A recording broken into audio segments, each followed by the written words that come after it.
पवित्र श्रीमद् भागवत गीता, पवित्र चारों वेद, पवित्र कुरान शरीफ, पवित्र बाइबल, पवित्र गुरु ग्रंथ साहिब, पवित्र कबीर साहिब की वाणी में छुपे हुए गूढ़ रहस्य अर्थात तत्व को जानने के लिए कृपया अवश्य सुनिए जगत गुरु तत्वदर्शी संत रामपाल जी महाराज के मंगल प्रवचन।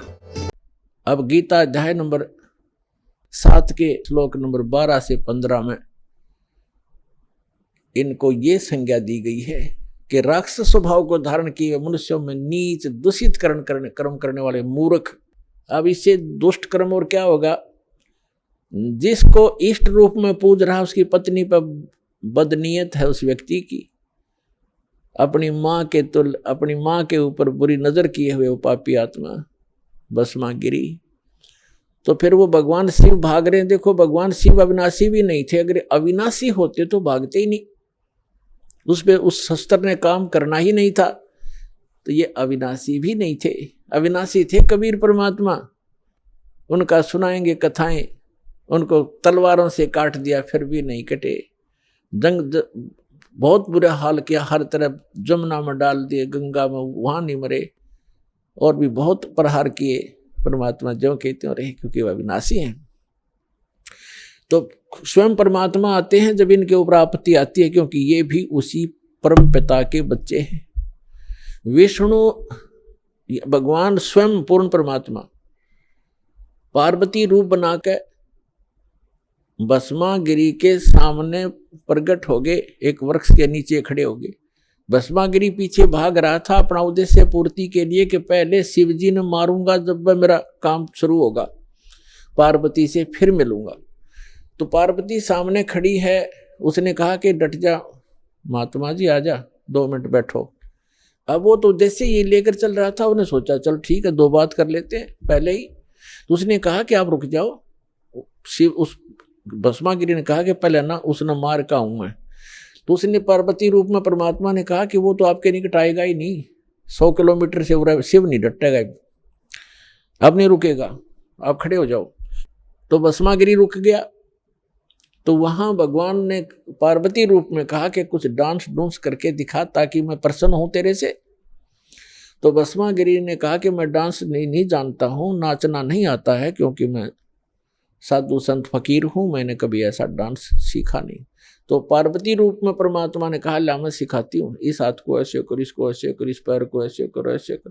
वो तो पागल मस्त हो लिया था बकवादों में, वह जैसे कह रहे हैं वैसे करें। जब सिर पा लिया ना वो कड़े वाला हाथ, जब कह दिया भस्म वही मर गया, भस्म हो गया, राख होगी इसकी, जल गया। कड़े को लेकर विष्णु रूप धारण करके खुद पूर्ण परमात्मा भगवान शंकर के पास पहुंचे। शंकर जी ने कहा कि भाग ले विष्णु, आ जा जल्दी। भगवान विष्णु ने कहा कि रुक जा, जिस भय से आप भाग रहे हो वो मैंने नाश कर दिया है, भस्मागिरी को मैंने भस्म कर दिया है गंडत नाच नचा के, और देख ये कड़ा मेरे पास है। तब भगवान शिव कुछ रुके और कहा कहाँ जलाया आपने? उस राख को देख लिया जब दिल की धड़कन शांत हुई, उस शंकर भगवान की भस्मागिरी की राख को देख करके अपने आत्मा। उसके बाद वो भस्मा असुर कहलाया, राक्षस। तो ये बताया है कि ये राक्षस स्वभाव को धारण किए हुए मनुष्यों में नीच दूषित कर्म करने वाले त्रिगुण उपासक, रजगुण ब्रह्मा सतगुण विष्णु तम गुण शिव जी के उपासक। गीता ज्ञानदाता कहता है मेरी भक्ति भी ना करते, यानी ब्रह्म साधना भी नहीं करते, और इनको कोई समझाना चाहे तो दुश्मन बन जाते हैं उसी के। अब रह गया तीसरा, वैष्णव उपासक। विष्णु जी के उपासकों का एक उदाहरण देते हैं। कुंभ का मेला भरा था, कुंभ का एक ऐसा संयोग हर की पैड़ी हरिद्वार में और गंगा नदी के किनारे संयोग हुआ। उस कुंभ के पर्व में भी का कोई समय निर्धारित किया जाता है। उस निर्धारित समय में स्नान करना होता है, वो 1 घंटे की या आध घंटे की ही होती है, या 2 घंटे का समय होता है। ये सभी अब वहां जाकर के जहां पर भी लगती है, जिस भी सरोवर में, उस समय वो हर की पैड़ी हरिद्वार में लगी हुई थी। तो सभी जैसे गिरी अलग पुरी न्यारे, नागा अलग से, कनपाड़े अलग, नाथ न्यारे, वैष्णु अलग से, सन्यासी अलग से, दशनामी अलग से, ये वहाँ अपने अपनी जमात में, अपने ग्रुप में, समूह में पहुंच जाते हैं। इन सब का एक ओवरऑल मुखिया होता है, उसकी अगुवाई में ये सब पीछे पीछे चलते हैं, उस स्नान करने वाले स्थान की तरफ प्रस्थान कर देते। तो जो पर भी लगनी थी, सबसे पहले ये नागा व्यक्ति जो बिल्कुल नगर रहते हैं साधु, वो पहुंच गए गंगा के ऊपर हर की पैड़ी पे स्नानार्थ। तो जो ही ये सब छा गए उस घर की पैड़ियों पर, हर पैड़ियों पर छा गए, तो उसी समय पीछे से वैष्णु साधु, शिव जी, विष्णु जी के उपासक, सतोगुण विष्णु के उपासक वैष्णु संत आ गए वहां पर। उन्होंने कहा कि ए नागाओ, पहले स्नान हम करेंगे, आप पीछे आओ, हम श्रेष्ठ हैं और हम सतोगुण विष्णु जी के उपासक हैं, हम प्रथम स्नान करेंगे। अब नागाओं ने कहा कि नहीं, हम सर्वश्रेष्ठ हैं, हम त्यागी और बैरागी हैं, हम वस्त्र भी धारण नहीं करते हैं, हम नी वस्त्र रहते हैं, नी इच्छा हैं, हम सर्वश्रेष्ठ हैं, हम प्रथम स्नान करेंगे। इस बात पर वैष्णव ने फिर दोबारा उनको व्यंग कर दिया और करड़ी ढंग से धमका दिया कि तुम काहे के श्रेष्ठ हो, तुम टट्टी के हाथ भी नहीं धोते, सिरड फड़ पशु की तरह नंगे फिरते हो, राख लपेटे रखते हो, काहे के श्रेष्ठ हो, तुम पीछे आओ, प्रथम हम स्नान करें। इसी बात पर उन नागाओं तमोगुण उपासक और वैष्णु साधु जो विष्णु जी सतोगुण उपासक और नागा शंकर भगवान के तमोगुण उपासक, इन दोनों का युद्ध हो गया। भगवान भूल गए, अर की पैड़ी कहें कि भगवान की पैड़ी, भगवान भूल गए, स्नान और पर भी भूल गए, एक मान बढ़ाई, अपना नीच वृत्ति ही याद रखी, नीच स्वभाव याद रहा। एक दूसरे को काटने लगे, मुंह से काट लें, बाल पकड़कर घुमा दें, पटक पटक कर मारें, जैसे एक फिर तीर मारें, तलवार से गर्द कटारी घोंप दी, कत्लेआम कर दिया। ये 25,000 ये त्रिगुण उपासक आपस में कट कर मर गए उस हर की पैड़ी पे। गंगा का पानी लाल कर दिया, लाशों की सौ का उसमें बेशुमार सौ चल पड़ी।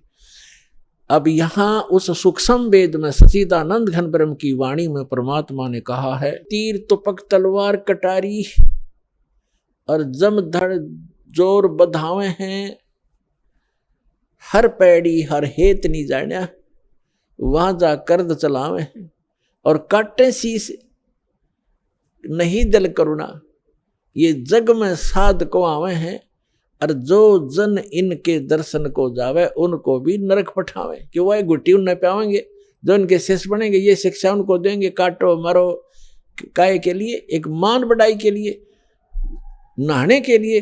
अरे एक जन साधारण भी कोई नहा रहे हों, 10 20 50 100 भक्त, आम व्यक्ति भी, और वहां कोई व्यक्ति आ जा, भाई मैं भी नहा लूं, अकाजा आप भी नहा लो, स्थान दे देते हैं। तो आम व्यक्ति से भी गिरा हुआ इनका विचारधारा, इनका जो शिष्टाचार, और इनको तुम संत मानते हो, ये त्रिगुण उपासकों के बारे में सूक्ष्म वेद में कहा है। कहते तीर तुपक तलवार कटारी और जम धर जोर बधावे हैं, हर पैड़ी हर हेत नहीं जाना। कहते हर की पैड़ी कहो, हर की पैड़ी कहो, भगवान का प्रेम नहीं समझा, भगवान की आत्माओं को काट रहे हो, हर पैड़ी हर हेत नहीं जाना, और वहां जा तेग चलावे हैं, तेग माने तलवार, और काटे शीश, कहते गर्दन काट रहे, सिर काट रहे, नहीं दिल करुणा, इनके दिल में दया नहीं, और ये जग में साध कवावे हैं, इनको साधु कहते हो, संत कहते हो। और जो जन इनके दर्शन को जावे, जो व्यक्ति इनके मत्था टेकन जावे, या इनके दान करने जाता है, या इनका शिष्टो प्राप्त करता है, उनको भी नरक पठावे, उनको भी नरक भेज देते ये त्रिगुण उपासक। अब आइए श्रीमद् भगवद गीता अध्याय नंबर 7 के मंत्र नंबर 12 से लेकर 15 में।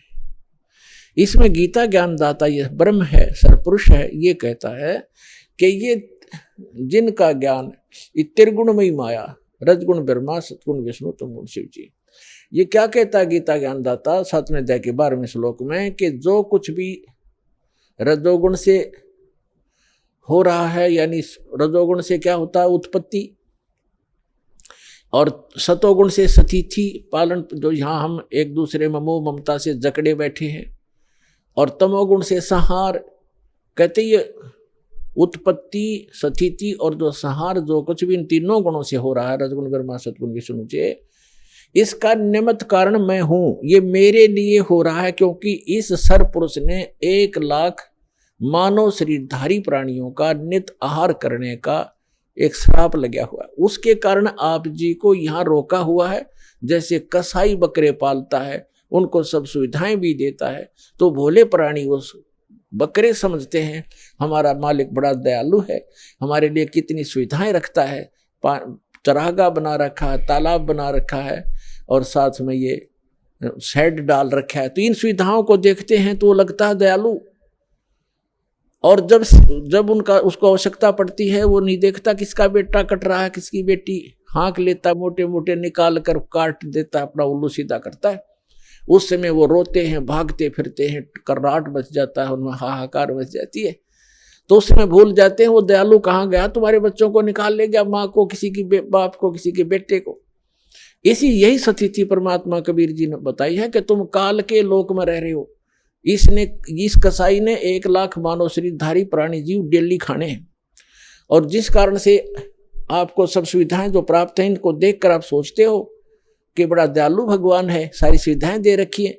और उस समय कहाँ गई वो दयालुता, जब तुम्हारे बच्चे, परिवार का परिवार नाश हो जाता है, कोई प्यारे से प्यारा बेटा मर जाता है, कोई बेटी मर जाती है, माँ बाप मर जाते हैं। उस समय हमें वह बुद्धि हमारे अंदर नहीं थी, क्योंकि परमात्मा ने स्वयं आकर के वो ज्ञान दिया, तो अब हमारी बुद्धि का विकास हुआ, और ये विश्वास हुआ कि सचमुच ये लोग ठीक नहीं है। अब गीता अध्याय नंबर 12 से लेकर 15 का सारांश है कि त्रिगुण माया के द्वारा रजगुण ब्रह्मा सतगुण विष्णु तमगुण शिव जी से प्राप्त ये अक्षणिक सुविधाएं, अस्थायी सुविधाओं को प्राप्त करके, और जो और ज्ञान सुनने को तैयार नहीं है, राक्षस स्वभाव को धारण किए हुए, इनका ज्ञान हरा जा चुका, जो इनसे ऊपर कोई बात सुनने को तैयार नहीं है, ब्रह्मा विष्णु महेश जी से ऊपर राक्षस स्वभाव को धारण किए हुए मनुष्यों में नीच दूषित कर्म करने वाले मूर्ख, ये मुझे भी नहीं बचते। गीता ज्ञानदाता कहता मेरी भक्ति भी ना करते, इनसे अच्छा तो कुछ लाभ मैं ही दे दूं। अब ये गीता ज्ञानदाता जो श्री कृष्ण नहीं है, श्री कृष्ण में बोल रहा, ये सरपुरुष है, ये ब्रह्म है। ये कहता है कि मेरी भक्ति 4 प्रकार के व्यक्ति करते हैं। एक अर्थार्थी, आर्थ, जिज्ञासु और ज्ञानी। अर्थार्थी तो वो होते हैं जो केवल धन प्राप्ति, धन लाभ के लिए ही कोई जंतर मंत्र जो अनुष्ठान करते हैं, वो वेद मंत्रों से ही करते हैं। वो कोई अन्य किसी कविता या किसी के लेख का सहयोग नहीं लेते, पुराण पुराणों को नहीं लेते, और ना ही वो ये जाप करते जय गणेश देवा, ये आरती नहीं करते। वो केवल वेद मंत्रों से अनुष्ठान करते हैं। वो करते हैं धन लाभ के लिए, गणा धनी बन जाऊं, कोई सिद्धि प्राप्त कर लूं। और दूसरे बताए आर्त का अर्थ होता है जो संकट में हो जो व्यक्ति, वो आर्त होता है, दुखी। तो वो दुख निवारण के लिए भी ब्रह्म साधक वेद मंत्रों का ही को आधार बांधकर उन्हीं से अनुष्ठान किया करते हैं। और तीसरे जिज्ञासु वो होते हैं परमात्मा प्राप्ति के लिए घर से निकलते हैं, संतों की खोज करते हैं, उनसे ज्ञान प्राप्त करते हैं, उनसे प्राप्त ज्ञान से स्वयं वक्ता बन जाते हैं और वो अपना जीवन नाश कर जाते हैं, वाह के पात्र बन जाते हैं, कथाएं अच्छी याद कर लेते हैं। जनता ये सोचती है बड़ा विद्वान है, और ना अपना जीवन कल्याण है और दूसरों का भी नहीं कर पाते, क्योंकि उनके पास वास्तविक मंत्र नहीं। फिर क्या बताते हैं, चौथे नंबर के जो ज्ञानी हैं, वो ज्ञानी कौन है? ज्ञानी की परिभाषा इस प्रकार है कि जिसको ये ज्ञान हो गया कि मानव शरीर केवल परमात्मा प्राप्ति सत साधना करके जीवन जन्म ये मोक्ष प्राप्त करना इसका उद्देश्य है, और कुछ नहीं है। बाकी जो संतानों उत्पत्ति है या कोई परवरिश के लिए कार्य है, ये तो हमारी यहाँ मजबूरी है, ये तो करना ही होना है और करना भी है। लेकिन ये जरूरी है कि यदि मनुष्य जीवन प्राप्त करके मोक्ष नहीं हुआ तो यूजलेस है मानव शरीर। परमात्मा भी अपनी वाणी में, उस सच्चिदानंद घन ब्रह्म कबीर वाणी में कहते हैं कि मानुष जन्म पाए के जो नहीं रटे हरि नाम, और जैसे कुआ जल बिना फिर बनवाया क्या काम। तो जिनको ये पता चल गया, जैसे परमात्मा कहते हैं मनुष्य जीवन पा करके जो भक्ति नहीं करते, कहते हैं राम रटत कोढ़ी भलो, चू चू पड़े दो चाम, और सुंदर दे किस काम की, जा मुख ना ही नाम। और यहां तक कहा कि जीव व्याते वाह बली, जो रटे हरि नाम, और नहीं तो काट के फेंक दियो यो मुख में भलो नीचा। फिर कहते हैं राम रटत दारिद्र भला, दारिद्र माने रंक, गरीब, निर्धन। राम रटत दारिद्र भला, टूटी घर की छान, और सुंदर मैल किस काम के, जा भक्ति नहीं भगवान। तो परमात्मा ने इतना महत्व दिया। इसी प्रकार सब सदग्रंथों में ये प्रमाण है कि मनुष्य जीवन परमात्मा प्राप्ति मोक्ष कराने के लिए, शुभ कर्म करने के लिए ही प्राप्त होता है। तो ज्ञानी आत्मा को ये पूरा दृढ़ निश्चय हो जाता है, और साथ में उसको ये भी दृढ़ निश्चय होता है ये आन उपासना, देवी देवताओं की पूजा, ब्रह्मा विष्णु महेश तक की पूजा, या श्राद्ध आदि निकालना, या कोई और उपासना जो हम करते हैं, तीर्थ आदि की उपासना, ये मोक्षदायक नहीं है। उनको ये पता है कि पूर्ण परमात्मा की भक्ति से पूर्ण मोक्ष होता है, और वो पर उसकी भक्ति से ही लाभ होता है। अब वो क्या करते हैं, जैसे गीता ज्ञानदाता कहता है कि ये ज्ञानी आत्मा, चौथा जो ज्ञानी है वो मुझे प्रिय है, और उसको मैं प्रिय हूं, क्योंकि वो मुझे इसलिए प्रिय है कि वो ब्रह्मा विष्णु महेश की पूजा छोड़कर ब्रह्म साधना पर लग गया है, उनसे कुछ अच्छा लाभ मिलेगा उसको। और फिर क्या बताता है कि ये सभी ज्ञानी आत्मा है तो उदार, ये ज्ञानी आत्मा है तो उदार, लेकिन इनको तत्वदर्शी संत ना मिलने से, चौथे अध्याय के जो 32 और 34 में जिसका विवरण दिया है, वो तत्वदर्शी संत ना मिलने के कारण ये आप पे निष्कर्ष निकाल के और वेदों को पढ़ के इन्होंने ओम मंत्र जो ब्रह्म का है, इसको ये पूर्ण ब्रह्म का, पूर्ण परमात्मा का मान लिया। ओम नाम का जाप वेदों से और हठ योग ब्रह्मा जी से, क्योंकि श्रीमद देवी भागवत यानी देवी पुराण में 30वें स्कंद में ब्रह्मा विष्णु महेश की उत्पत्ति कथा लिखी है। ब्रह्मा जी बताते हैं अपने पुत्र नारद को कि पुत्र, जब मेरी उत्पत्ति हुई, मैं कमल के फूल पर बैठा था और मुझे नहीं मालूम मेरा उत्पत्ति करता कौन है। फिर मैं बैठा था तो मैंने देखा कि यहाँ कोई जल नहीं, जल ही जल दिखाई देता है, कोई पृथ्वी नहीं। आकाशवाणी हुई कि तप करो तप करो। मैंने 1000 वर्ष तक तप किया। फिर 1000 वर्ष के तप करने के पश्चात कहा कि अब सृष्टि करो, यानी 1000 वर्ष तप करके उसमें बैटरी चार्ज कर दी, सिद्धि आ गई, वो इन्वर्टर चार्ज हो गया ब्रह्मा का, और उससे फिर आगे उस उत्पत्ति शुरू कर दी। फिर जो डिस्चार्ज हो जाए उसकी शक्ति खत्म हो जाती है तो फिर उसको मृत्यु हो जाती है, डाल दिया जाता है नरक में।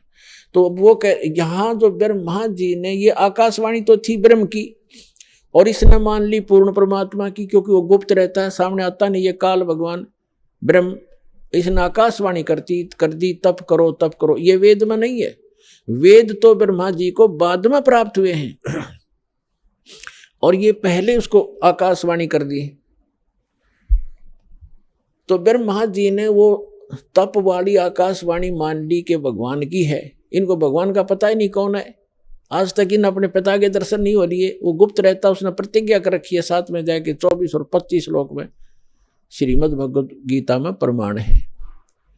तो इन्होंने सभी ऋषियों ने और इंक्लूडिंग ब्रह्मा विष्णु और शिव ने ब्रह्मा जी से ज्ञान प्राप्त है, इसको विद्वान मानते हैं ये कि वेदों का ज्ञान इसी को। तो इसने ओम नाम तो वेदों से दे दिया और आकाशवाणी वो ले ली जो इसने सुनी थी। तो दोनों का मिश्रण करके ये साधना शुरू करते हैं जितने भी ऋषि में ऋषि हुए। ये जो तप है ये तो है शास्त्र विधि त्याग का मनमाना आचरण, और ओम जाप है ये शास्त्रानुकूल साधना। तो इन दोनों का मिश्रण करके साधना करते हैं। तो तप करने से तो इनको राज्य प्राप्त होता है, तप हठ योग करते हैं और उससे सिद्धियां भी आ जाती हैं, और ओम नाम के जाप से इनको ब्रह्मलोक प्राप्त होता है। लेकिन गीता अध्याय नंबर 8 के श्लोक नंबर 16 में कहा कि ब्रह्मलोक पर्यंत भी ये सभी साधक पुनरावृत्ति में जन्म मृत्यु होता है।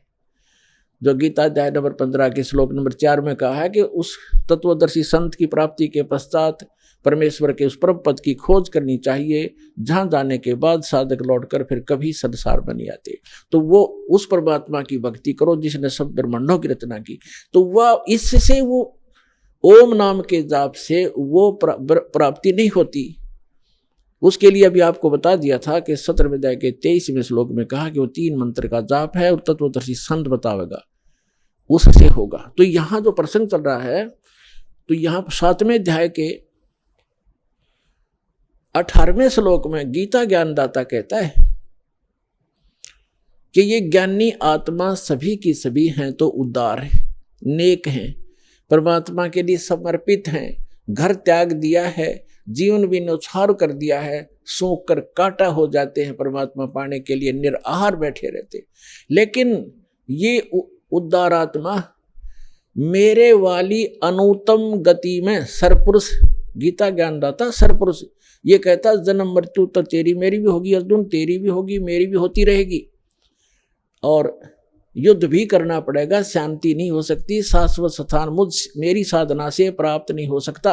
वो तो तत्वदर्शी संत बताते हैं, उनसे सुनो।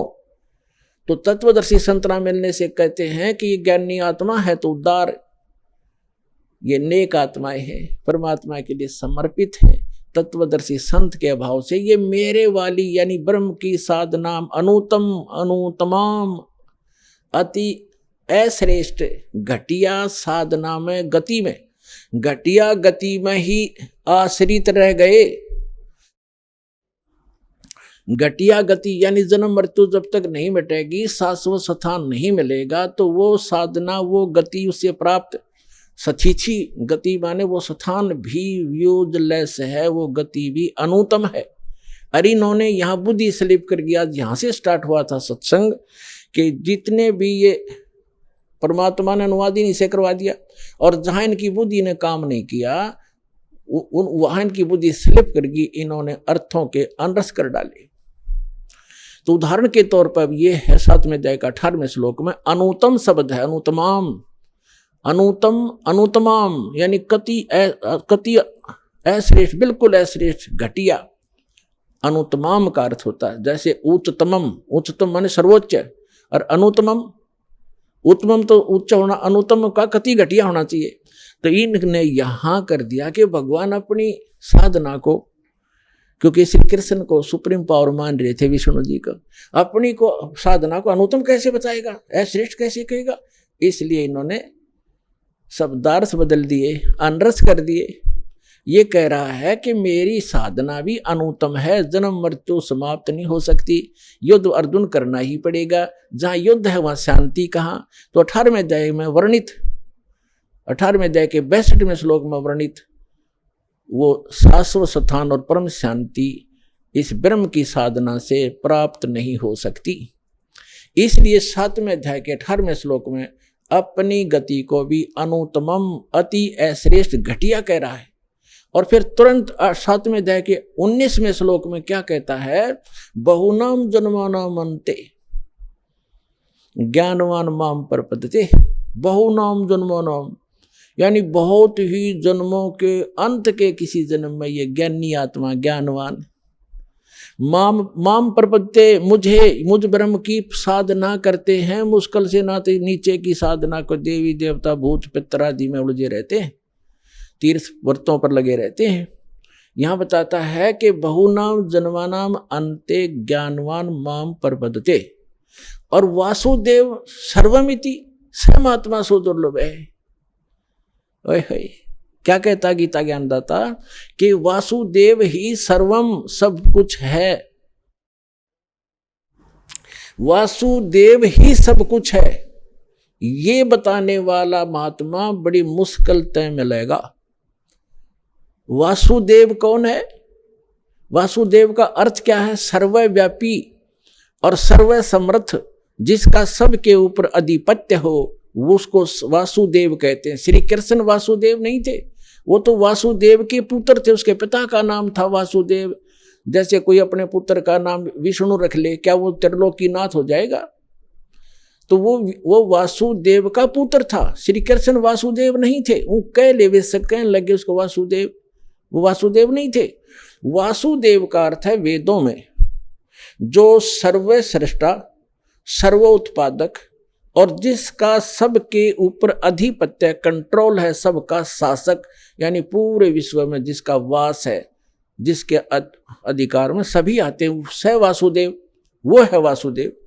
अब अभी आपको प्रारंभ में बताया था सत्संग के प्रारंभ में कि जो सरपुरुष है, जो गीता ज्ञान बोल रहा है, यहाँ पर बता रहा 7वें अध्याय के 18वें और 19वें श्लोक में, वो है सरपुरुष और वो 21 ब्रह्मांड का स्वामी है। गीता अध्याय नंबर 15 के श्लोक नंबर 16 और 17 में 3 पुरुष हैं, सरपुरुष, अक्षर पुरुष और परम। वो तीसरा जो 8वें अध्याय के 3रे श्लोक में परम अक्षर ब्रह्म बताया है, वो 15वें अध्याय के गीता जी के 17वें श्लोक में उस परम अक्षर ब्रह्म की तरफ से संकेत है कि उत्तम पुरुष है तू, अन्य परमात्मा इति उदाहरत है, यह लोक तरम आविश्य विवृति अवैश्वर है। तो यहाँ तो प्रसंग चल रहा है कि ये जो सरपुरुष है ये 21 ब्रह्मांड का स्वामी है, अक्षर पुरुष 7 संग ब्रह्मांड का स्वामी है। इतना ही वासुदेव, इतना ही ये प्रभु है, स्वामी है, वासुदेव नहीं है, सबके ऊपर मालिक नहीं है, सब पर इसका वास नहीं है। और जो अक्षर पुरुष है 7 संग ब्रह्मांड का स्वामी है, ये भी वासुदेव नहीं है, सबके ऊपर मालिक नहीं है। और तीसरा जो परम अक्षर ब्रह्म है वो है वासुदेव, वो ओवरऑल कंट्रोल, असंग ब्रह्मांड का स्वामी, अनंत कोट ब्रह्मांड का एक रति नहीं भारे, सतगुरु पुरुष कबीर हैं ये कुल के सिरजनहारे। हम सुल्तानी नानक तारे, दादू को उपदेश दिया, जात जुलाहा भेद न पाया, वो काशी माहे कबीर हुआ। तो वो वासुदेव है। अब यहाँ जो 7वें अध्याय का 19वें श्लोक का जो सारांश है वो क्या कहता गीता ज्ञानदाता कि बहु नाम जन्मानाम अन्ते, बहुत बहुत जन्मों के किसी अंत के जन्म में ज्ञानवान ज्ञानी आत्मा माम प्रपदते, मेरी भक्ति करते हैं, मेरी पूजा करते हैं। और वासुदेव सर्वमिति स महात्मा सुदुर्लभ है। यहां भी अनरस कर रखा है इन्होंने अनुवाद के अंदर कि श्री कृष्ण कह रहा है कि मैं वासुदेव हूं और मुझे जो जानता है वो बड़ा मुश्किल से मिला। कृष्ण का सब ने पता, बालक ने पता इसका। तो कहने का भाव ये है कि वो ये कह रहा है कि जो उस ये बतावेगा संत के वासुदेव ही सर्वम, यही पूर्ण परमात्मा है, यही पूर्ण मोक्षदायक है, इसी की साधना से शाश्वत स्थान प्राप्त होगा और ये पाप नाशक है, ये सारी सब ब्रह्मांडों का कुल का मालिक है। ये बताने वाला महात्मा बड़ी मुश्किल से मिलेगा।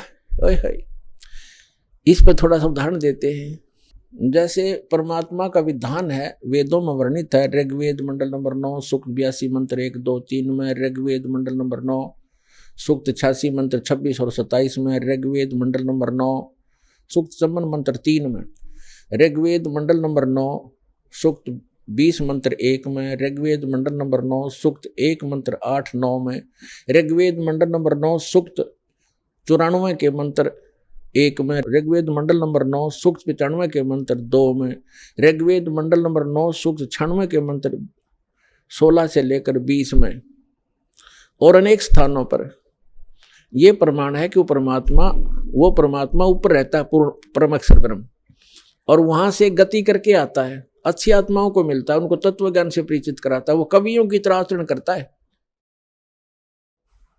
और अपनी अमृतवाणी को लोकोक्तियों के माध्यम से, दोहों के माध्यम से, शब्दावलियों के माध्यम से वर्णित करता है। वो सच्चिदानंद घन ब्रह्म की वाणी होती है। तो वो किन महात्माओं को मिला? आदरणीय धर्मदास साहिब जी को, आदरणीय मलुकदास साहिब जी को, आदरणीय नानक साहिब जी को, आदरणीय दादू साहिब जी को, आदरणीय गरीबदास साहिब जी गांव छुरानी जिला दद्दरवाड़े को, आदरणीय गीसा साहिब जी गांव खेखड़ा उत्तर प्रदेश, जिला मेरठ उत्तर प्रदेश वाले को, और आदरणीय स्वामी रामानंद जी काशी वाले को। ये तो महापुरुष दास के नॉलेज में है जिनको भगवान सीधे मिले, तो अपने नियमानुसार, अपनी लीला अनुसार मिलते, ऐसे मिले। तो उनमें से गरीबदास जी ने कहा है, हम सुल्तानी नानक तारे, दादू को उपदेश दिया, जात जुलाहा भेद न पाया, काशी वह कबीर हुआ। अंत कोट ब्रह्मांडे का एक रति नहीं भारे, सतगुरु पुरुष कबीर हैं ये कुल के सिरजनहार। तो यहाँ कहते हैं ये गरीबदास जी को परमात्मा मिले थे, कबीर परमात्मा जी सचखंड लेकर गए थे, फिर वापस छोड़ा था, उनको मृत जान लिया था, चिता पर रख दिया था। 10 वर्ष के बालक थे गरीबदास जी, गांव छुड़ानी, जिला झज्जर, हरियाणा में। तो परमात्मा 8-10 घंटे तक ऊपर सारा ब्रह्मांड दिखाया उनको, ले जा करके अपनी स्थिति से परिचित कराया, फिर उनको वापस छोड़ा। उनके अंदर वो तत्व ज्ञान फीड कर दिया, फैक्स कर दिया, उसके डाउनलोड कर दिया भगवान ने। तो उसी ज्ञान के आधार से गरीबदास जी ज्ञान दिया करते थे। उनके बहुत से शिष्य हुए और उस अमृतवाणी को पाठ किया करते थे उनके शिष्य गरीबदास जी के। जैसे आप ब्रह्म वेदी प्रतिदिन नित्य नियम में करते हो, उस ब्रह्म वेदी का पाठ भी किया करते थे। एक उनका शिष्य था गरीबदास जी का, वो पंजाब साइड में चला गया, लुधियाना के पास एक वासियर गांव है, लुधियाना से थोड़ी सी दूरी पर। उसके बाहर गर्मी, आजकल का मौसम था गर्मियों का, वृक्ष यात्रा करता हुआ जा रहा था वो भक्त, और वहां बैठ गया, नहा धो कर सुबह तालाब के किनारे स्नान करके वहां बैठ के अपना सुबह का नित्य नियम करे था, गरीबदास जी की वाणी का जो आप करते हो।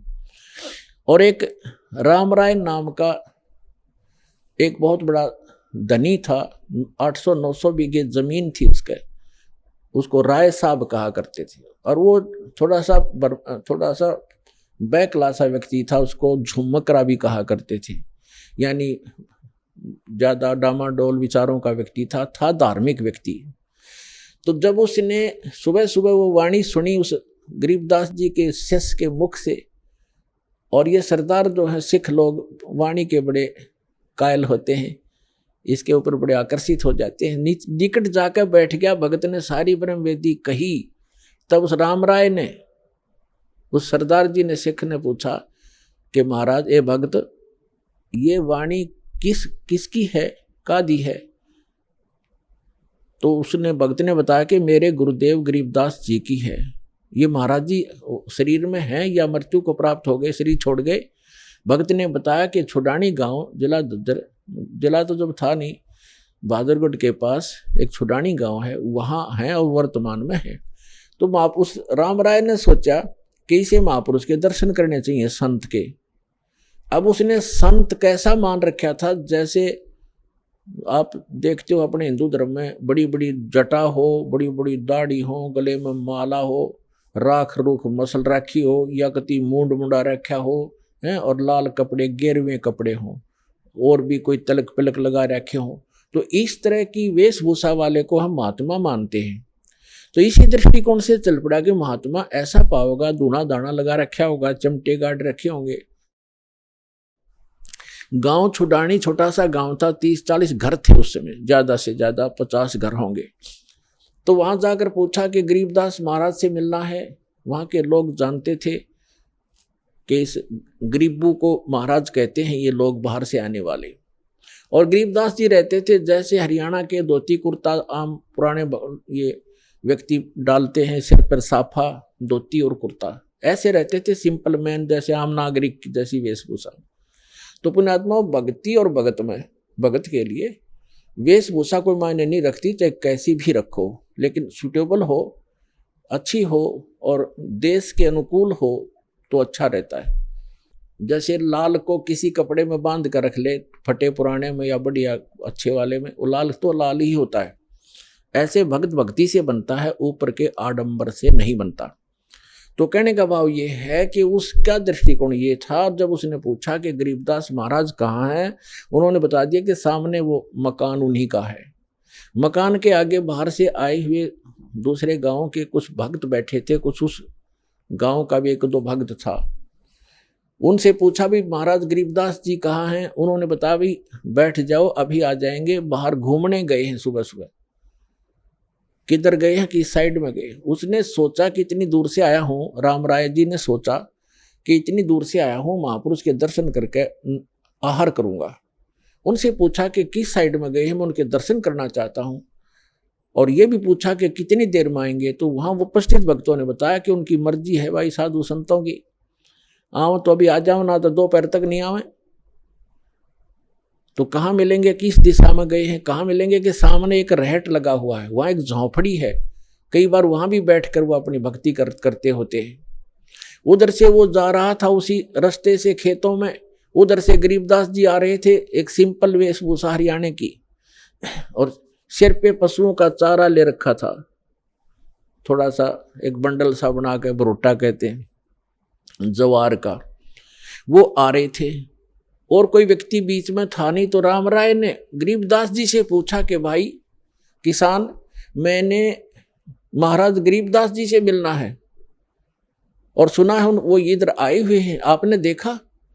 अब गरीबदास जी तो अंतर्यामी थे, उनको मालूम था कि इस भगत के मन में संत की वेशभूषा कुछ भिन्न ही है, और यदि मैंने कह दिया कि मैं हूं गरीबदास तो ये कतई नहीं मानना है और वापस चला जाएगा, और जिस उद्देश्य से ये भक्त आया है उससे वंचित रह जाएगा। इसलिए गरीबदास साहिब जी ने कहा कि आजो भक्त, आजो मेरे साथ आओ, मैं आपको गरीबदास महाराज से मिलाऊंगा। अब वो पीछे पीछे हो लिया।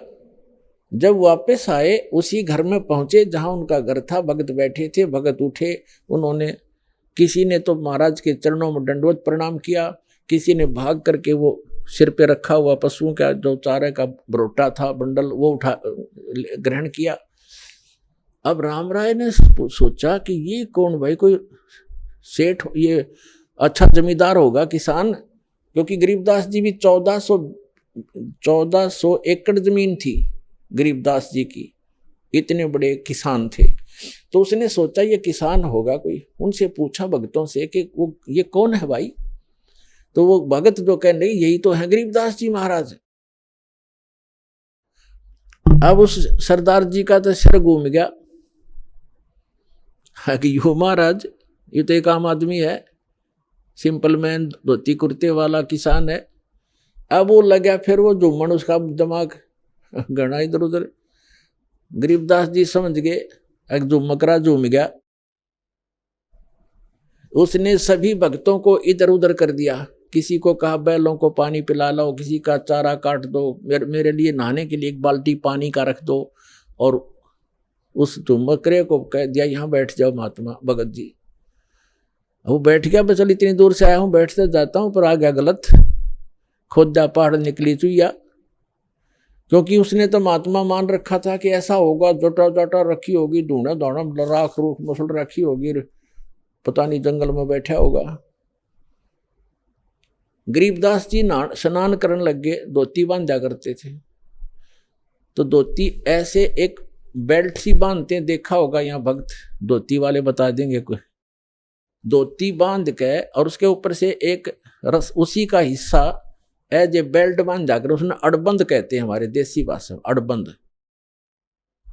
तो जब एक हाथ का उनका चोट लगी हुई थी उंगली के, गरीबदास जी ने पट्टी लपेट रखी थी, उस जो राम राय से कहा कि हे सरदार जी आइए और मेरे या धोती का गांठ लगा दे, अड़बंद की बेल्ट बांध दे, ऐसे गांठ लगाते थे।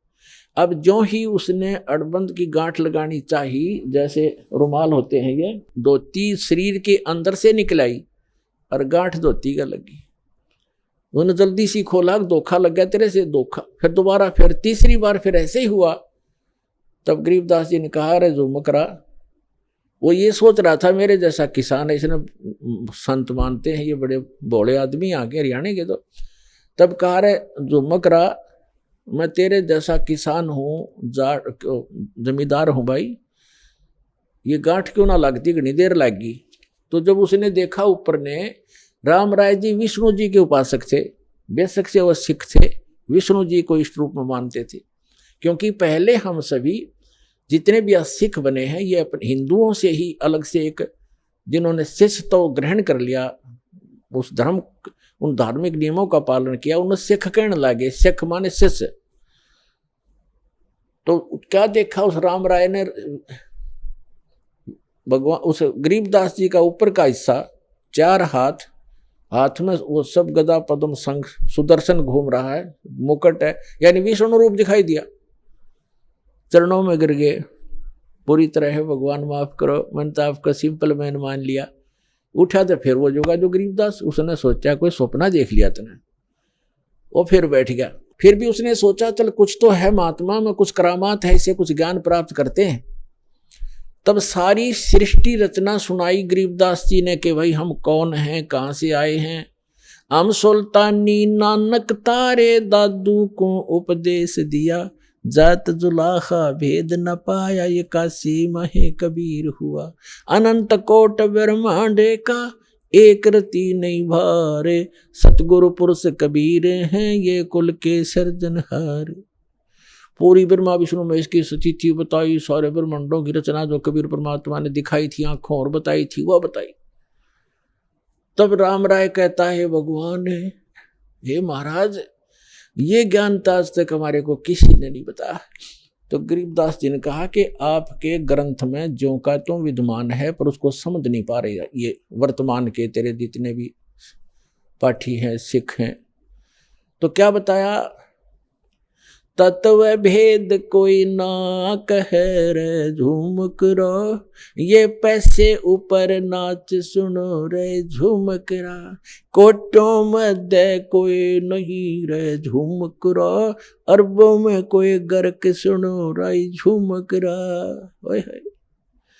गरीबदास जी बताते हैं कि ये सब पैसे के ऊपर नाच है, ये तत्व भेद नहीं जानते ये लोग।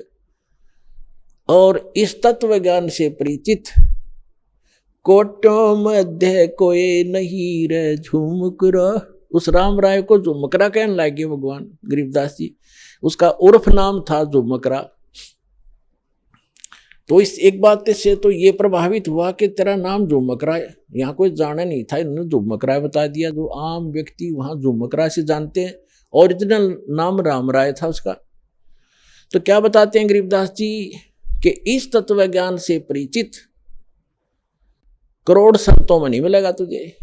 कोटों मध्य कोई नहीं रे झुमकरा, अरबों में कोई गर्क सुनो रे झुमकरा। अरबों में कोई एक पावेगा तेने गर्क।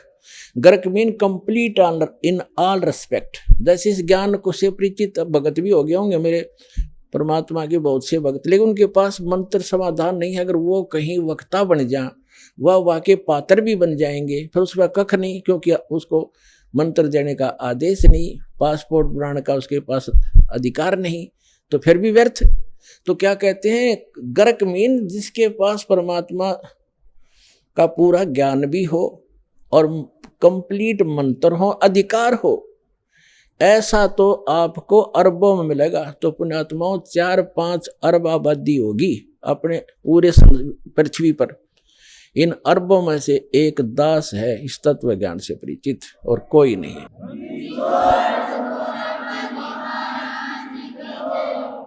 अब हम आते हैं उस प्रसंग पर। आप आज का प्रसंग पूरा करते हैं। अब कहते हैं 7वें अध्याय के 18वें मंत्र में गीता ज्ञानदाता अपनी गति को भी अनुत्तम क्यों कहता है, घटिया क्यों कहता है। इसका यह है कि जन्म मृत्यु ये खुद कहता है चौथे गीता ज्ञानदाता, चौथे अध्याय के 5 और 9 श्लोक में, दूसरे अध्याय के 12वें श्लोक में, 10वें अध्याय के दूसरे श्लोक में, कि अर्जुन तेरे और मेरे बहुत जन्म हो चुके हैं, आगे भी होते रहेंगे और पहले भी हो चुके हैं। तो इसलिए 18वें अध्याय के 62वें श्लोक में कहता है, अर्जुन तू सर्वभाव से उस परमेश्वर की शरण में जा, उसकी कृपा से परम शांति को, सनातन परम धाम को प्राप्त होगा। तो वो जब तक वो तत्वदर्शी संत खोज ले, उससे वो ज्ञान और समाधान प्राप्त होगा। तो तत्वदर्शी संत नहीं मिलेगा तो ऐसे ही जन्म और मृत्यु तेरे भी रहेंगे, मेरे उपासक के भी रहेंगे, मेरे भी रहेंगे, वो खुद कहता है। तो अब ये 7वें अध्याय के 18वें श्लोक में कहता है मेरी गति भी अनुत्तम है, घटिया है, क्योंकि जन्म मृत्यु तेरी भी मेरी भी। ब्रह्म साधक ब्रह्मलोक में जाता है। 8वें अध्याय के 16वें श्लोक में कहा कि ब्रह्मलोक पर्यंत भी ये प्राणी सभी पुनरावृत्ति में है, इनका भी जन्म मृत्यु होता ही रहेगा। और जब जहां जन्म मृत्यु होगा, युद्ध करना होगा, वहां शांति नहीं हो सकती। आइए अब हम उन श्रद्धालुओं के अनुभव जानते हैं जो जगत गुरु तत्वदर्शी संत रामपाल जी महाराज जी से दीक्षा प्राप्त कर चुके हैं तथा उनके द्वारा बताए गए भक्ति मार्ग पर चल रहे हैं। नमस्कार सर। नमस्ते सर जी। सर क्या नाम है आपका? जी मेरा नाम संजय दास है। संजय जी आप कहाँ से हैं? जी मैं कटक जिला मरकत नगर सीडीए से रहने वाला हूँ, उड़ीसा राज्य में। सर संत रामपाल जी महाराज से नाम दीक्षा आपने कब ली? जी मैंने 2018 जनवरी 29 तारीख को संत रामपाल जी महाराज से नाम दीक्षा ली, भुवनेश्वर नामदान सेंटर से। संत रामपाल जी महाराज से नाम दीक्षा लेने से पहले आप क्या भक्ति साधनाएं करते थे? जी संत रामपाल जी महाराज जी से नाम दीक्षा लेने से पहले मैं हमारी जो पारंपरिक भक्ति साधना है वही करता था। जैसे कि मैं शिव जी का भक्त था और मैं भोले बाबा की भक्ति करता था और साथ ही साथ मैं हनुमान जी की भी भक्ति किया करता था। और शिव जी की भक्ति करते करते जैसे कि जो शिव पुराण में जो लिखा होगा, जैसे कि पानी डालना शिव जी को, उनके लिए जो प्रार्थना वगैरह जो भी व्रत उपवास करना, वो सारी चीज़ें मैं किया करता था। और हनुमान जी का मैं परम भक्त था और हनुमान जी का मंगलवार का व्रत भी मैं किया करता था, उनको मैं मानता भी था। ये सारी भक्ति मैं साधना किया करता था और विष्णु जी को भी मैं मानता था। ये सारी मतलब जो भी देवी देवताओं है उनकी भक्ति मैं किया करता था।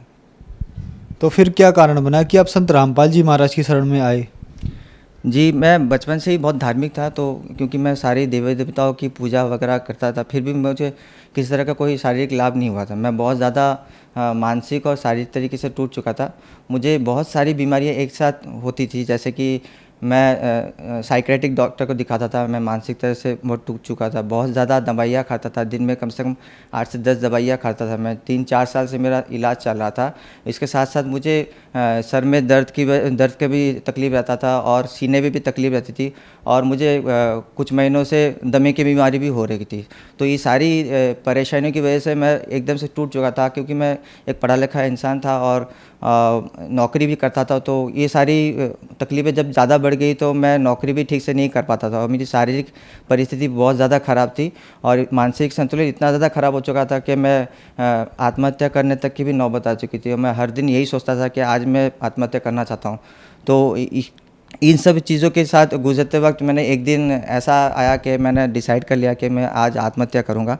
तो मैं आखिरी बार अपनी ड्यूटी में गया था, उस दिन मैंने यही सोचा था कि रात के लौटते वक्त मैं रैट की जो चूहे मारने की दवा है वो साथ में लेके जाऊंगा और खाना खा के उसके बाद आत्महत्या करूंगा, क्योंकि मुझे परमात्मा खोज था, लेकिन परमात्मा खोज पूरी नहीं हुई और मेरी शारीरिक परेशानी इतनी ज़्यादा थी कि मैं वो कष्ट सह नहीं पा रहा था। हर महीने मेरी दवाई कम से कम 8 से 7 हज़ार रुपये की दवाई चलती थी और क्योंकि मैं बाहर भी जॉब करता था तो यहाँ से मेरी कोरियर होकर दवाई जाती थी बाहर की तरफ। तो दवाइयाँ कम से कम 4 साल से मैं ये दवाई खाता था, लाखों रुपए की दवाई खा चुका था, लेकिन कोई आराम नहीं मिल रहा था। तो एक दिन ऐसा हुआ कि मैं नौकरी में गया था, तो अचानक से मुझे प्रेरणा हुई कि मैंने सुना था कि कबीर जी एक संत हुए, महान संत हुए, तो उनकी दोहा मुझे बहुत अच्छा लगता था। मैंने सोचा कि क्यों ना मैं आज कबीर जी के पंथ के बारे में सुना था, तो मैंने कबीर पंथ के बारे में मैंने यूट्यूब में सर्च किया। तो उसी समय मैंने देखा कि कबीर पंथ के नाम पे बहुत सारे सत्संग उसमें आ रहे थे, जिसमें से मैंने संत रामपाल जी महाराज का सत्संग चुना, क्योंकि मैंने देखा कि यही एक संत है जिनके दाढ़ी वगैरह कुछ नहीं है। तो मैंने उससे प्रभावित होकर उनका सत्संग सुनना शुरू किया। तो वो एक दिन था कि उससे लगातार मैंने 7 दिन 7 रात तक मैंने सत्संग देखा, खाना खाते वक्त, सोते वक्त, यहाँ तक कि मैं 7 दिन तक सोया नहीं था। और 7 दिन सत्संग देखते हैं, बाद 8वें दिन मैंने आश्रम में फ़ोन किया हरियाणा में। वहाँ से मैंने भुवनेश्वर नामदान सेंटर का नंबर लिया और भुवनेश्वर नामदान सेंटर से मैंने संत रामपाल जी महाराज जी के शरण में आए। संत रामपाल जी महाराज से नाम दीक्षा लेने के बाद क्या आपको कोई लाभ भी मिले? जी हाँ, संत रामपाल जी महाराज जी के नाम दीक्षा लेने के बाद मुझे बहुत सारे लाभ हुए। पहला लाभ तो ये था, जो मुझे शारीरिक तकलीफ़ थी और मानसिक तकलीफ़ थी उन सभी से मुझे निजात मिल गया। वो एक दिन था जिस दिन मैंने संत रामपाल जी महाराज जी के शरण में आया और उस दिन से लेकर आज तक मैंने दवाई छुई तक नहीं। वो सारी दवाई मुझे मेरी छू मंत्र हो गई, मेरी वो बीमारियाँ वगैरह जो भी थी वो सब कुछ नॉर्मल है एकदम, उस तरह की कोई बीमारी अभी मुझे है नहीं। दूसरा ये है 3 महीने के बाद, क्योंकि मैं हर दिन परमात्मा से यही प्रार्थना किया करता था रोते रोते कि मुझे अपने सतलोक देखना है, मेरा घर देखना है, क्योंकि मैं बहुत ज़्यादा सत्संग में सुनता था कि हमारा भी वहाँ पर एक घर है, हम लोग का एक कॉलोनी जैसा बना है, तो मुझे वो देखने की बहुत प्रबल प्रेरणा हुई थी। तो ये देखते देखते एक दिन ऐसा आया कि मुझे परमात्मा सपने में लेके गए और मैं सतलोक गया।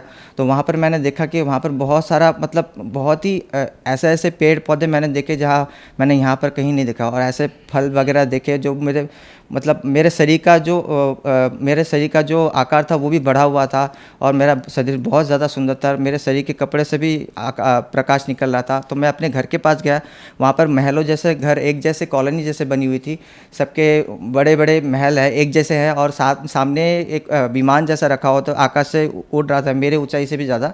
तो मैं घर के पास गया तो मैं वहाँ पर देखा सारे दरवाजे बंद पड़े हैं, तो मैं सोचा कि इसमें से कौन सा मेरा घर है। तो अचानक से एक दरवाज़ा खुला और मैं अंदर की तरफ चला गया। अंदर जाके देखा कि वहाँ पर पहले से ही बहुत सारी थाली रखी हुई हैं और उसमें सारे फल और बहुत सारे मिठाई रखा हुआ था, और परमात्मा का वहाँ पर सिंहासन बैठा था। वहीं पर अचानक से रमैनी शुरू हुई, मैंने रमैनी की। पूरी रमैनी करने के बाद मैंने दंडवत प्रणाम किया, और दंडवत प्रणाम करते ही मैंने वहाँ से मेरा सपना टूटा। तो ये दूसरा लाभ हुआ। तीसरा लाभ ये है कि मुझे जो बचपन से जो बहुत ज़्यादा बीमारी थी, जैसे कि सांस लेने में तकलीफ़ हो रहा है, मेरे सर में बहुत दर्द है, और 3-4 बार मैंने CT स्कैन भी करवा ली थी, और बहुत ज़्यादा मतलब मैं हर तीसरे महीने में डॉक्टर दिखाता था और अपने चेस्ट का ECG और इको टेस्ट करवाता था, जो कि नॉर्मल निकलती थी, लेकिन तकलीफ़ इतनी ज़्यादा थी कि मैं ना तो काम कर पाता था और ना ही सो पाता था, और इसमें दवाइयाँ बहुत ज़्यादा खर्चा होती थी। हर वक्त मुझे नया नया डॉक्टर मुझे चेंज करना पड़ता था, किसी भी डॉक्टर में बहुत सारे स्पेशलिस्ट भी दिखा चुका था, यहाँ तक कि मैं all India institute medical science में भी दिखा चुका था, और आसाम में भी मेरा ट्रीटमेंट हो रहा था, गुवाहाटी मेडिकल में मेरा ट्रीटमेंट भी हो रहा था, लेकिन किसी तरह का कोई दवाई मेरा काम नहीं आ रहा था, और घर से भी मेरी दवाई भेजी जाती थी क्योंकि वो दवाई मिलती नहीं थी चरित्र में, और बहुत ज़्यादा खर्चा होता था। लेकिन संत रामपाल जी महाराज के शरण में आने के बाद जब से मैंने भक्ति साधना की, और वो दवाई ना तो मुझे उस तरह की कोई भी तकलीफ आज है, और ना ही उस तरह की किसी भी तरह की दवाई की मेरे को ज़रूरत है। आज मैं बिना किसी दवाई के आराम से ज़िंदगी जी रहा हूँ, और मैं मुझे नींद नहीं आती थी, मैं 7-7 8-8 दिन सो नहीं पाता था, और मतलब इतनी ज़्यादा तकलीफ होती थी कि मैं रात को सर में इतना ज़्यादा तेज़ दर्द होता था कि मुझे ऐसा लगता था कि मेरा सर फट जाएगा। तो जब संत रामपाल जी महाराज के शरण में आया और मैंने ये भक्ति साधना की, और तब से मैं आराम से सोता हूँ, मुझे नींद भी अच्छी आती है, और सर में इस तरह की कोई भी तकलीफ़ वगैरह नहीं होती। तो ये जो लाभ है जो मुझे संत रामपाल जी महाराज के शरण में आने के बाद मिला, शारीरिक लाभ। और कुछ ऐसा लाभ है जैसे कि मेरा एक बार सीवियर एक्सीडेंट हुआ था, जो मैं संत रामपाल जी महाराज के शरण में था, और 6 महीने के बाद मैं आश्रम से लौट रहा था, अपने काम से घर को लौट रहा था। उस वक्त एक दोस्त मेरे साथ थे, वो स्कूटी में चला रहे थे, और हमारी स्कूटी 70 की स्पीड पे थी, और हम NH पे जा रहे थे। उसी वक्त पीछे से एक बाइक आई और उन्हें टक्कर मारी, मेरे लेफ़्ट साइड में टक्कर मारी, और लेफ़्ट साइड में इतनी ज़ोर की टक्कर थी कि जो मेरा दोस्त बैठा हुआ था वो छिटक के रोड के दूसरी तरफ गिरा, और उनका हेलमेट 2 टुकड़े हो गए। उनको बहुत ज़्यादा खरोंचें आई, और स्कूटी की हालत भी ख़राब हो गई थी। पीछे से एक बस भी आ रही थी, लोडेड बस, पीछे से लोडेड बस भी आ रही थी, और वो बस का चक्का जो वहाँ पर उन्होंने ब्रेक लगाया, वो ब्रेक वो दोस्त के चोटी पे लगी, मतलब वहाँ पर ब्रेक लगी, और मैं एकदम से रास्ते पे खड़ा था, मेरे को एक खरोंच तक नहीं आई। इतना सीवियर एक्सीडेंट था कि स्कूटी का पहले का टायर जो है वो मुड़ चुका था, उसका हैंडल मुड़ चुका था, और उन दोस्त को बहुत ज़्यादा चोटें आई थी, उनके पैर वगैरह हाथ में बहुत ज़्यादा खून था, कपड़े फट चुके थे, और हेलमेट 2 टुकड़े हो चुके, लेकिन मुझे एक खरोंच तक नहीं है। मैं रास्ते में आराम से खड़ा था, लोग पूछ रहे थे कि आपको कैसे है, आपको कुछ भी नहीं हुआ। तो मैंने बोला मैं संत रामपाल जी महाराज के शरण में हूँ। स्कूटी मेरे दोस्त चला रहा था, और इम्बैलेंस हो गया क्योंकि पीछे से टक्कर मारी थी। जिसने टक्कर मारी थी वो भी बहुत ज़्यादा उसको भी बहुत ज़्यादा तकलीफ आई, जो बहुत ज़्यादा चोटें आई। एक और विशेष लाभ ये हुआ कि जब मैं नामदान सेंटर में अनुवाद सेवा में था, तो उस बीच ऐसा एक हुआ कि मेरे अचानक कमर के नीचे बहुत ज़्यादा तेज़ दर्द हुआ। इतना तेज़ दर्द हुआ कि मैं उस दर्द की वजह से ना बैठ पा रहा था, ना उठ पा रहा था, ना ही लेट पा रहा था, और दर्द इतना ज़्यादा था कि मुझे ऐसा लग रहा था कि मैं चल नहीं पाऊँगा। और ऐसे बहुत से दिन, मतलब कम से कम 3 से 4 दिन ऐसा हुआ कि मैं हिल नहीं पा रहा था। तो मैंने फिर डॉक्टर दिखाया। डॉक्टर दिखाने के बाद पता चला कि मेरे रीढ़ की हड्डी में जो पीछे के स्पाइनल कॉर्ड है, वहाँ पर गैप आ गया है। तो 1 सेंटीमीटर का गैप आ गया था। तो डॉक्टर ने कहा था कि ये बहुत ज़्यादा बड़ा गैप है, और इसमें आपको तकलीफ़ बहुत ज़्यादा है, और इससे आपको पैरालिसिस भी हो सकता है, क्योंकि मेरा पूरा लेफ्ट साइड बहुत ज़्यादा दर्द हो रहा था, इतना ज़्यादा दर्द हो रहा था मैं चल भी नहीं पा रहा था। तो इतना ज़्यादा तकलीफ़ हो रहा था, तो मैंने परमात्मा से प्रार्थना की, क्योंकि मैं एक नौकरी में था और मैं ऑलरेडी छुट्टी में था। तो संत रामपाल जी महाराज से प्रार्थना की और उनसे कहा कि मेरा ये बहुत ज़्यादा तकलीफ़ है और मेरे पास छुट्टी नहीं है, क्योंकि मैं एक प्राइवेट जॉब में जॉब करता हूँ, तो वहाँ पर ज़्यादा से ज़्यादा 7 दिन की छुट्टी देंगे और मैं जिस तरह से तकलीफ़ में जा रहा हूँ मुझे नहीं लगता मैं और काम कर पाऊँगा। तो संत रामपाल जी महाराज का आदेश आया कि उन्होंने कहा कि मालिक दया करेंगे और भक्ति करते रहो। तो मैं इस बीच मैंने एक डॉक्टर दिखाया, उन्होंने मेडिसिन भी लिखा, लेकिन कोई कारगर नहीं की।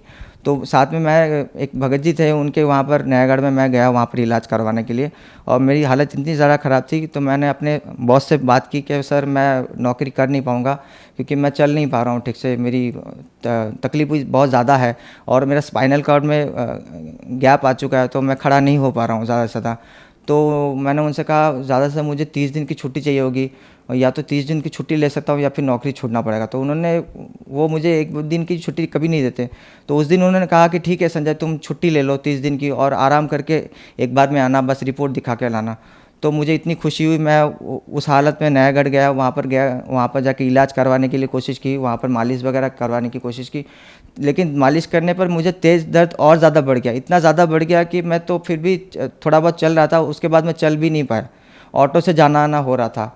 तो फिर इतना ज़्यादा रोना आया मुझे कि मुझे लगा कि मेरी ज़िंदगी यहीं पर ख़त्म है, क्योंकि मेरा आगे पीछे का कोई सपोर्ट नहीं था, मेरे घर वाले मेरे सपोर्ट में नहीं है, तो मैं अकेला ही बहुत कुछ करता हूँ। तो मुझे ऐसा लगा कि शायद मैं इसके आगे मैं कभी चल नहीं पाऊँगा, तकलीफ़ बहुत ज़्यादा थी, रात को सो नहीं पाता था। तो उस दिन परमात्मा से प्रार्थना की कि परमात्मा अगर हो सके तो मेरी इस तकलीफ़ को दूर करो या फिर मेरे प्राण ले लो, क्योंकि मैं ये तकलीफ़ सह नहीं पा रहा हूँ। तो उस दिन मैं वहाँ से पैदल चला, वहाँ से लेके जहाँ पर मालिश कराने जाते थे वो 1 किलोमीटर का रास्ता है, तो वहाँ से मैं पैदल चल के 1 किलोमीटर गया, मुझे पता भी नहीं चला कि मेरे कमर में दर्द भी है। तो मैं वहाँ तक गया और उनसे पूछा कि भाई आप जो मेरा मालिश करते हो उससे मुझे कोई राहत नहीं मिला, मुझे बहुत ज़्यादा दर्द हो रहा है, दर्द इतना ज़्यादा बढ़ गया कि मैं चल भी नहीं पा रहा हूँ। तो मेरे मुँह पे देख रहा था और हंस रहा था, भाई तुम क्या बोल रहे हो, तुम तो खुद वहाँ से पैदल चल के आए हो, अभी वहाँ से यहाँ तक 1 किलोमीटर का रास्ता है, तुमको दर्द हुआ? तो मैंने कहा हाँ दर्द तो नहीं हुआ। तो बोला आपको तो दर्द नहीं हुआ, फिर तो ठीक हो गए आप। फिर मैंने वो चेकअप करवाया और फिर चेकअप में पता चला कि मेरे जो स्पाइनल में जो गैप थे वो गैप है ही नहीं। उसकी रिपोर्ट भी हमारे पास है और मैं पहले को उसके बाद की रिपोर्ट भी रखी हुई है, और रिपोर्ट आप देख सकते हो, उसमें पूरी दी गई है कि उसमें जो गैप है उसकी वजह से स्पाइनल में प्रॉब्लम थी। वो प्रॉब्लम अभी मैं उसको सही से जानकारी करने के लिए मैं खुद अभी कोशिश करता हूँ, लेकिन मुझे किसी तरह की कोई भी तकलीफ़ स्पाइनल में आती नहीं है। मैं एकदम से स्वस्थ हूँ और वही 10-10, 12-12 घंटे मैं खड़ा होकर काम करता हूँ, हर तरह का काम कर सकता हूँ, लेकिन मुझे कोई तकलीफ़ नहीं है पीछे की तरफ से। संजय जी, आपने संत रामपाल जी महाराज से नाम दीक्षा ली और आपको बहुत सारे लाभ प्राप्त हुए। आप उड़ीसा राज्य में रहते हैं और उड़ीसा में देवी देवताओं को बहुत मानते हैं, उनकी पूजा ज़्यादा होती है। तो क्या संत रामपाल जी महाराज से अगर नाम दीक्षा लेनी पड़ेगी तो देवी देवताओं की पूजा छोड़नी पड़ती है?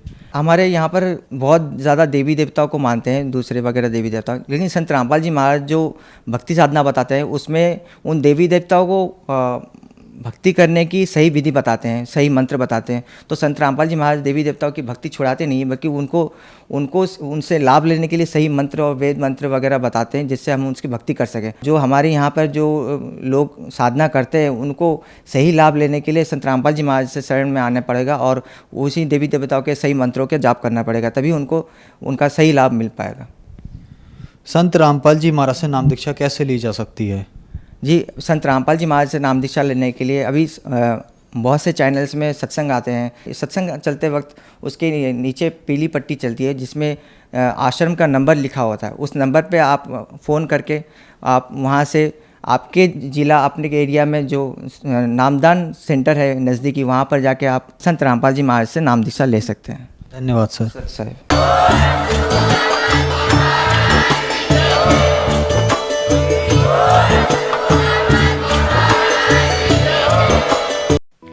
आप सुन रहे थे जगत गुरु तत्वदर्शी संत रामपाल जी महाराज के मंगल प्रवचन। अधिक जानकारी के लिए संपर्क करें